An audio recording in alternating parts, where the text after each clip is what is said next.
ಶ್ರಾವಣ ಮಾಸದ ಒಂದು ಪ್ರವಚನದ ಕಾರ್ಯಕ್ರಮದ ಕೊನೆಯ ದಿನದ ಅಂಗವಾಗಿ ಇವತ್ತು ನಾವು ಸಂಕ ಗ್ರಾಮದ ವಿರಕ್ತ ಮಠದಲ್ಲಿದ್ದೀವಿ. ಸೊ ನಮ್ಮ ಜೊತೆಗೆ ಶ್ರೀ ಮಹೇಶ್ ದೇವರು ನಮ್ಮ ಜೊತೆಗಿದ್ದಾರೆ. ಸೊ ನಮ್ಮ ಒಂದು ಚಾನಲ್ ಬಗ್ಗೆ ಮತ್ತು ಸತ್ಸಂಗ ಒಂದು ತಿಂಗಳಿಗೋಸ್ಕರ ಯಾವ ರೀತಿಯಾಗಿ ಅವಶ್ಯಕತೆ ಪ್ರತಿಯೊಬ್ಬರಿಗೂ ಇರುತ್ತೆ ಅನ್ನೋದ್ರ ಬಗ್ಗೆ ಒಂದಿಷ್ಟು ಅವ್ರ ಬಗ್ಗೆ ನಾವು ಕೇಳೋಣ. ಗುರುಗಳೇ ನಮಸ್ಕಾರ. ನಮಸ್ತೆ, ಎಲ್ಲರಿಗೂ ನಮಸ್ಕಾರ. ನಮ್ಮ ಕನ್ನಡ ಭಾಗದಲ್ಲಿ ಈ ಗಡಿ ಭಾಗದಲ್ಲಿ ಗಡಿನಾಡು ನ್ಯೂಸ್ ಫಸ್ಟ್ ಅಂತ ಒಂದು ವಿಶೇಷವಾಗಿರುವಂಥ ಒಂದು ಚಲನನ್ನು ಪ್ರಾರಂಭ ಮಾಡಿದ್ದಾರೆ.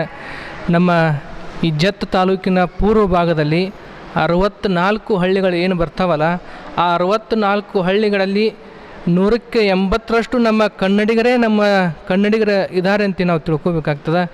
ಕಾಗದ ಪತ್ರಗಳು ಮರಾಠಿ ಆಗಿರ್ಬೋದು, ಆದರೆ ಮಾತಾಡುವಂಥ ಭಾಷೆ ಯಾವುದಂದ್ರೆ ನಮ್ಮ ಕನ್ನಡಿಗರ ಭಾಷೆ ಕನ್ನಡ ಭಾಷೆ ಅಂತೇಳಿ ನಾವು ತಿಳ್ಕೊಬೇಕಾಗ್ತದೆ.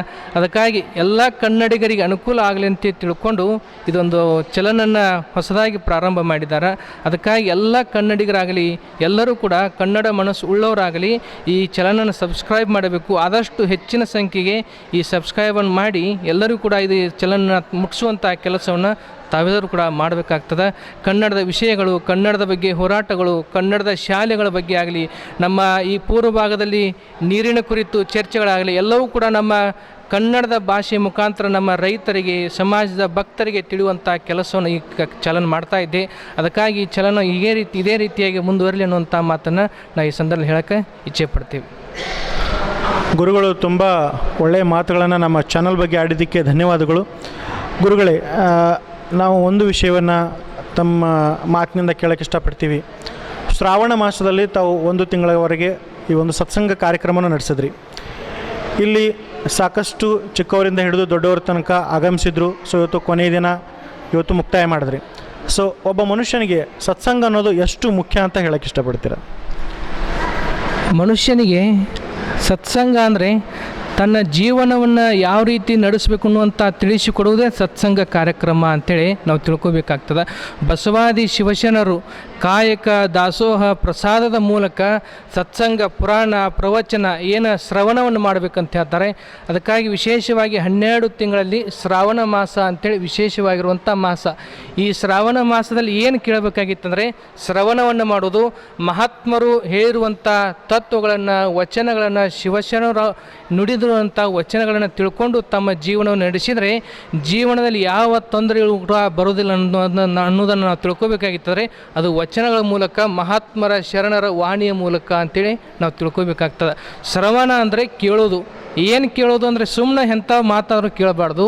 ಏನು ಕೇಳಬೇಕಪ್ಪ ಅಂದರೆ ಪರಮಾತ್ಮ ನಮಗೆ ನೋಡೋದಕ್ಕೆ ಕಣ್ಣುಗಳನ್ನು ಕೊಟ್ಟಿದ್ದಾನೆ, ಕೇಳೋದಕ್ಕೆ ಕಿವಿಗಳನ್ನು ಕೊಟ್ಟಿದ್ದಾನಂದರೆ ಏನು ಕೇಳಬೇಕಪ್ಪ ಅಂದರೆ ಒಳ್ಳೆಯವರ ಸಂಘವನ್ನು, ಸಾರ ಸಜ್ಜನರ ಸಂಘ ಲೇಸು ಕಂಡಯ್ಯ, ದೂರ ದುರ್ಜನರ ಸಂಘ ಅದು ಭಂಗವಯ್ಯ ಅಂತೇಳಿ ಬಸವಾದಿ ಶಿವಶರಣರು ಏನು ಹೇಳ್ತಾರಲ್ಲ, ಸಾರ ಸಜ್ಜನರ ಸಂಘ ಅಂದರೆ ಒಳ್ಳೆಯವರ ಸಂಘವನ್ನು ಮಾಡಿದರೆ ನಮ್ಮ ಜೀವನವೂ ಕೂಡ ಒಳ್ಳೆಯ ರೀತಿಯಿಂದ ಆಗಿರ್ತದೆ ಅಂತ ತಿಳ್ಕೊಳ್ಳೋ ಒಂದು ಉದ್ದೇಶವನ್ನು ಇಟ್ಟುಕೊಂಡು ಶ್ರಾವಣ ಮಾಸದಲ್ಲಿ ಪುರಾಣ, ಪ್ರವಚನ, ದಾಸೋಹ, ಪ್ರಸಾದ, ಕಾಯಕ, ಭಕ್ತಿ ಅನ್ನುವಂಥ ಮಾರ್ಗದೊಳಗೆ ಎಲ್ಲ ಭಕ್ತರು ಕೂಡ ನಡ್ಕೊಂಡು ಹೋಗ್ತಾರೆ ಅನ್ನುವಂಥದ್ದು.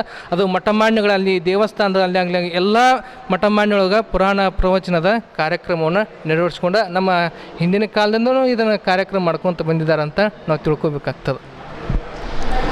ಗುರುಗಳೇ, ಇವತ್ತು ಶಿಕ್ಷಕ ದಿನಾಚರಣೆ. ಸೊ ಅದರ ಬಗ್ಗೆ ಒಂದೆರಡು ಮಾತು. ಶಿಕ್ಷಕ ಅಂದರೆ ಬಹಳ ವಿಶೇಷವಾಗಿರುವಂಥ ಮಾತಿದು. ಶಿಕ್ಷಕ ಅಂದರೆ ಗುರು ಬ್ರಹ್ಮ, ಗುರು ವಿಷ್ಣು, ಗುರುದೇವೋ ಮಹೇಶ್ವರ, ಗುರು ಸಾಕ್ಷಾತ್ ಪರಬ್ರಹ್ಮ, ತಸ್ಮೈ ಶ್ರೀ ಗುರುವೇ ನಮೋ ನಮಃ ಅಂತ ಹೇಳ್ತಾರೆ ಹಿರಿಯರು. ಗುರುವಿನಿಂದನೇ ಇಡೀ ಜಗತ್ತನ್ನು ನಾವು ನೋಡಬೇಕಾಗ್ತದೆ. ಒಬ್ಬ ತಂದೆಯಾಗಿರುವಂಥವನು ಮನುಷ್ಯನನ್ನು ಈ ಭೂಮಿಗೆ ಕೊಟ್ಟು ಕಳಿಸ್ತಾನೆ. ಆದರೆ ಆ ಮನುಷ್ಯನನ್ನು ಜಗತ್ತಿನಲ್ಲಿ ಪರಿಚಯ ಮಾಡಿಕೊಡೋದು ಯಾರಂದರೆ ಒಬ್ಬ ಗುರು ಅಂತ ಹೇಳಿ ತಿಳ್ಕೊಬೇಕಾಗ್ತದೆ. ಒಂದು ವಿದ್ಯಾರ್ಥಿ ಇಡೀ ಜಗತ್ತನ್ನು ನಿಯಂತ್ರಿಸುವಂಥ ಶಕ್ತಿಯನ್ನು ಯಾರು ಕೊಡ್ತಾರಂದ್ರೆ ವಿದ್ಯಾರ್ಥಿಗೆ ಒಬ್ಬ ಶಿಕ್ಷಕ ಕೊಡ್ತಾನ ಅಂತೇಳಿ ನಾವು ತಿಳ್ಕೊಬೇಕಾಗ್ತದೆ. ಒಬ್ಬ ಶಿಕ್ಷಕನಿಂದ ಇಡೀ ಸಮಾಜ ಆಗಲಿ, ಇಡೀ ವಿದ್ಯಾರ್ಥಿಗಳಾಗಲಿ, ಒಂದು ವಿದ್ಯಾರ್ಥಿಗಳು ಒಳ್ಳೆಯ ಸಾಧನೆಯನ್ನು ಮಾಡಿದಾರಂದರೆ ಅದಕ್ಕೆ ಹಿಂದೆ ಕೊಡುಗೆ ಯಾರ್ದಿದೆ ಅಂದರೆ ಅದು ಒಬ್ಬ ಗುರುವಿನಿಂದ, ಒಬ್ಬ ಶಿಕ್ಷಕನಿಂದ ಅಂತೇಳಿ ನಾವು ತಿಳ್ಕೊಬೇಕಾಗ್ತದೆ. ಆ ರೀತಿಯಾಗಿ ಇವತ್ತು ಶಿಕ್ಷಕರ ದಿನಾಚರಣೆ ಆಗಿರ್ತದೆ. ಎಲ್ಲರೂ ನಾವು ಗುರುವಿಗೆ ಗೌರವವನ್ನು ಸಲ್ಲಿಸೋದು. ಗುರು ಹೇಳಿರುವಂಥ ಮಾರ್ಗದೊಳಗೆ ಮನುಷ್ಯ ನಡೆದು ಬಿಟ್ಟರೆ ಆ ಗುರು ಏನು ಹೇಳ್ತಾನಲ್ಲ ಆ ಮಾತಿನ ಮುಖಾಂತರ ಮನುಷ್ಯ ಹೋದರೆ ಅವನ ಜೀವನದಲ್ಲಿ ಎಲ್ಲ ಕಾರ್ಯಗಳು ಕೂಡ ಪೂರ್ಣವಾಗಿ ಹೋಗ್ತಾವ ಅಂಥೇಳಿ ನಾವು ಈ ಸಂದರ್ಭದಲ್ಲಿ ಗುರುವಿನ ಬಗ್ಗೆ ನಾವು ತಿಳ್ಕೊಬೇಕಾಗ್ತದೆ. ಗುರುಗಳೇ, ಈಗ ಕೊನೆಯದಾಗಿ ಒಂದು ಮಾತು, ಇವತ್ತಿನ ಯುವ ಪೀಳಿ ಹೆಚ್ಚಾಗಿ ವ್ಯಸನಕ್ಕೆ ತುತ್ತಾಗ್ತಾ ಇದ್ದಾರೆ.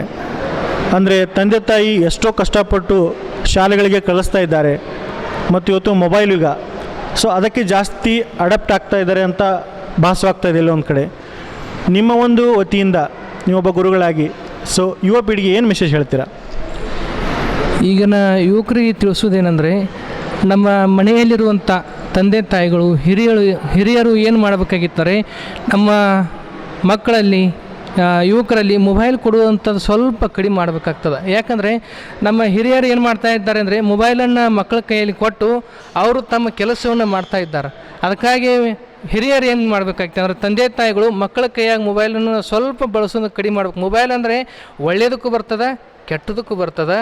ಆ ಮೊಬೈಲ್ನೊಳಗೆ ನಾವು ಒಳ್ಳೆಯದನ್ನು ನೋಡಿದರೆ ನಮ್ಮ ಜೀವನವೂ ಕೂಡ ಒಳ್ಳೆಯದಾಗ್ತದೆ, ಕೆಟ್ಟದನ್ನು ನೋಡಿದರೆ ಜೀವನದಲ್ಲಿ ಏನೋ ಕಷ್ಟಗಳು ಬರ್ತಾವೆ. ಅದಕ್ಕಾಗಿ ಮನೆಯೊಳಗೆ ತಂದೆ ತಾಯಿಗಳು ಮಕ್ಕಳು ಏನು ಮಾಡ್ತಾ ಇದ್ದಾರೆ, ಸುಮ್ಮನೆ ನಾವು ಮೊಬೈಲ್ ಕೊಟ್ಟಿದ್ದೀವಿ ಶಾಲೆಗೆ ಬರ್ತಾರ ಅಂತ ತಿಳ್ಕೊಬಾರ್ದು.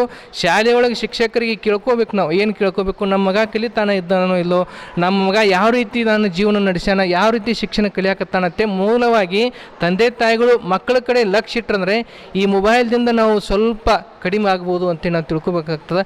ನಮ್ಮ ಯುವಕರಿಗೆ ಅನೇಕ ವ್ಯಸನಗಳಿಂದ ದಾರಿಯನ್ನು ತಪ್ತಾ ಇದ್ದಾರೆ. ಆ ವ್ಯಸನದಿಂದ ದಾರಿ ತಪ್ಪಬಾರ್ದು. ಯಾಕಂದರೆ ವ್ಯಸನಕ್ಕೆ ಮನುಷ್ಯ ಬಿದ್ದರೆ ತನ್ನ ಜೀವನವನ್ನೇ ತಾನು ಒಂದು ಕಷ್ಟ ಸಂಗತಿ ಒಳಗೆ ಅವ್ನು ಕಳ್ಕೊಬೇಕಾಗ್ತದೆ. ಆ ವ್ಯಸನವನ್ನು ಮೊಬೈಲನ್ನು ಬಿಡಬೇಕಾಗಿತ್ತಂದರೆ ಆ ಗುರುವಿನ ಮಾರ್ಗದೊಳಗೆ ತಂದೆ ತಾಯಿಗಳು ಹೇಳಿರುವಂಥ ಆಚಾರ ವಿಚಾರದೊಳಗೆ ಆ ಗುರು ಆ ಮಗ ನಡೆದಂದರೆ ಅವನಲ್ಲಿರುವಂಥ ಎಲ್ಲ ತೊಂದರೆಗಳನ್ನು ತೆಗೆಯುವಂಥ ಕೆಲಸ ಒಬ್ಬ ಶಾಲೆಯಲ್ಲಿರುವಂಥ ಶಿಕ್ಷಕ ಮಾಡ್ತಾನೆ, ಮನೆಯಲ್ಲಿರುವಂಥ ತಂದೆ ತಾಯಿಗಳು ಮಾಡ್ತಾರೆ. ತಂದೆ ತಾಯಿಗಳು ಮತ್ತು ಗುರು ಹೇಳಿದಂಗೆ ಆ ಯುವಕರು ನಡೆದು ಬಿಟ್ಟರೆ ಸಾಕು, ಯುವಕರ ಜೀವನವೂ ಕೂಡ ಒಳ್ಳೆಯ ಜೀವನ ಆಗಿ ಪರಿವರ್ತನೆ ಆಗ್ತದೆ ಅಂತ ನಾವು ತಿಳ್ಕೊಬೇಕಾಗ್ತದೆ. ಪ್ರತಿ ವರ್ಷ ಶ್ರಾವಣ ತಿಂಗಳಲ್ಲಿ ಎಲ್ಲ ಕಡೆಯೂ ಬಹಳ ಭಕ್ತಿಮಯ ವಾತಾವರಣ ಇರ್ತದೆ. ಅದೇ ರೀತಿ ಎಲ್ಲ ಕಡೆ ಮಠಮಾನ್ಯಗಳಲ್ಲಿ ಪ್ರವಚನಗಳು, ಕೀರ್ತನೆಗಳು ಎಲ್ಲ ನಡೀತಾ ಇರ್ತವೆ. ಅದೇ ರೀತಿ ನಮ್ಮ ಶ್ರೀ ಗುರುಬಸವ ಮಠದಲ್ಲಿ, ಸಂಘದ ಶ್ರೀ ಗುರುಬಸವ ಮಠದಲ್ಲಿ ಪರಮಪೂಜ್ಯ ಮಹೇಶ ದೇವರ ನೇತೃತ್ವದಲ್ಲಿ ಸತ್ಸಂಗದ ಕಾರ್ಯಕ್ರಮಗಳು, ಅನೇಕ ಕಾರ್ಯಕ್ರಮಗಳು ಇಲ್ಲಿ ನಡೆದವು. ಹುಣ್ಣಿಮೆಯ ಸತ್ಸಂಗ ಕಾರ್ಯಕ್ರಮ ಆಗಿರ್ಬೋದು, ಮತ್ತು ದಿನನಿತ್ಯಲೂ ಇಲ್ಲಿ ಅಕ್ಕನ ಬಳಗದವರು ಬಂದು ತಮ್ಮ ಭಕ್ತಿಗೀತೆಗಳನ್ನು ಹಾಡೋದಾಗಲಿ, ಭಜನೆಗಳನ್ನು ಹಾಡೋದಾಗಲಿ ಈ ಕಾರ್ಯಕ್ರಮವನ್ನು ಮಾಡ್ತಾಯಿದ್ರು. ನಾವು ಯಾವಾಗಲೂ ಪ್ರತಿ ಸೋಮವಾರ ಶುಕ್ರವಾರ ಅಕ್ಕನ ಬಳಗದವ್ರು ಕೂಡ್ತೀವ್ರಿ. ಈ ಶ್ರಾವಣ ತಿಂಗಳದಾಗ ಪ್ರತಿದಿನ ಸಂಜೆ 6 ಗಂಟೆಗೆ ಎಲ್ಲ ಅಕ್ಕನ ಬಳಗದವ್ರು ಗಾಳಿಯಾಗಿ ವಚನಗಳನ್ನು ಮತ್ತು ವಚನಗಳ ನಿರ್ವಚನ, ವಚನ ಗಾಯನ, ಭಕ್ತಿಗೀತೆಗಳನ್ನು ಎಲ್ಲವನ್ನು ಹಾಡಿ ಮಂಗಳಾರತಿ ಮಾಡಿ ಪ್ರಸಾದ ಸ್ವೀಕರಿಸಿ ಹೋಗ್ತೀವ್ರಿ. ನಮ್ಮ ಅಜ್ಜವ್ರ ಆಶೀರ್ವಾದ ಐತ್ರಿ. ಅವ್ರ ಪ್ರವಚನ ಕೇಳಿ ಅವ್ರು ನಮಗೇನು ಬೇಕಲ್ಲ ಅದನ್ನೆಲ್ಲ ಅನುಕೂಲ ಮಾಡಿಕೊಡ್ತಾರೆ ರೀ. ಅಂತ ಅವ್ರ ಆಶೀರ್ವಾದದಿಂದ ಎಲ್ಲ ಚಲೋ ನಡೆದೈತ್ರಿ. ಅನುಕೂಲ ಐತ್ರಿ ನಮ್ಮ ಅಪ್ಪ ಅವ್ರದಿಂದ ರೀ. ಅದರ ಸಂಬಂಧ ನಾವು ನಡ್ಸ್ಕೊಂಡು ಹೊಂಟೇವ್ರಿ. ಅವ್ರ ಆಶೀರ್ವಾದದಿಂದ ನಾವು ಹಿಂಗೆ ಮಾಡ್ಕೊತ ಹೋಗ್ತೀವ್ರಿ. ಮತ್ತೇನೈತಿ ನಮ್ಗೆ ಎಲ್ಲ ಅವ್ರ ಸಹಕಾರ ನಮಗೆ ಮಾಡ್ಯಾರ್ರಿ. ಮತ್ತು ನಮ್ದು ಎಲ್ಲ ಬಳಗೆ ಏನೈತ್ರಿ ಎಲ್ಲ ಒಕ್ಕಟ್ಟದಿಂದ ನಾವು ಮಾಡಿಸ್ಕೊಂಡು ಹೊಂಟೇವ್ರಿ. ಹಿಂದೆ ಹಿರಿಯರು ಮಾಡ್ಕೊತ ಬಂದಾರ್ರಿ. ನಾವು ಶ್ರಾವಣ ಮಾಸದಾಗ 1 ತಿಂಗಳು ಕಂಟಿನ್ಯೂ ಮಾಡ್ತೀವ್ರಿ. ವಚನಾಮೃತ, ಹಾಡುಗಳು, ಪೂಜೆ ಎಲ್ಲ ಮಾಡಿ ನಾವು ಪ್ರಸಾದ ಮಾಡಿ ರಾತ್ರಿ 9:30 ನಾವು ಮನೆಗೆ ಹೋಗ್ತೀವಿ. ಆಮೇಲೆ ಏನೈತಿ ಶ್ರಾವಣ ತಿಂಗಳ ಲಾಸ್ಟ್ ದಿನ ನಾವು ಅಪ್ಪಗಳು ಇದ್ದಾಕರನ ಇದನ್ನು ಪ್ರಸಾದ ಮಾಡಿ ಎಲ್ಲರೂ ಪಟ್ಟಿ ಹಾಕಿ ಇದನ್ನು ಕಾರ್ಯಕ್ರಮ ನಾವು ನಡೆಸಿಕೊಡ್ತೀವಿ. ಓಕೆ, ಇದಾಗಿತ್ತು ನಮ್ಮ ಅಕ್ಕನ ಬಳಗದ ಮಾತುಗಳು. ಸೊ ಅವರ ಒಂದು ಅನುಭವ ಕಳೆದ 1 ತಿಂಗಳಿಂದ ಅಷ್ಟೇ ಅಲ್ಲ, ನಾವು ಹೀಗೆ ವರ್ಷಾನುಗಟ್ಟಲೆ ಪ್ರತಿದಿನ ಕೂಡ ಬರ್ತಾನೆ ಇರ್ತೀವಿ. ಒಂದು ಕಡೆ ಕೆಲಸ ಕಾರ್ಯಗಳನ್ನು ಮುಗಿಸಿ ಅದಾದ ನಂತರ ಇದಕ್ಕೆ ಅಂತ ಫಿಕ್ಸ್ ಆಗಿ ಒಂದಿಷ್ಟು ಸಮಯವನ್ನು ಮುಡಿಪಾಗಿಟ್ಟು ಗುರುಗಳ ಆಶೀರ್ವಾದವನ್ನು ಪಡೆದು ಆಶೀರ್ವಚನವನ್ನು ಪಡೆದು ಸೊ ಹೀಗೆ ಅವರು 1 ತಿಂಗಳ ಕಾಲ ಈ ಒಂದು ಸತ್ಸಂಗದಲ್ಲಿ ಪೂರ್ಣವಾಗಿ ಮಿಂದೆದ್ದಿದ್ರು. ಎಲ್ಲರಿಗೂ ಕೂಡ ಒಳ್ಳೆಯದಾಗಲಿ ಅಂತ ನಮ್ಮ ಚಾನಲ್ ವತಿಯಿಂದ ಆಶಿಸೋಣ.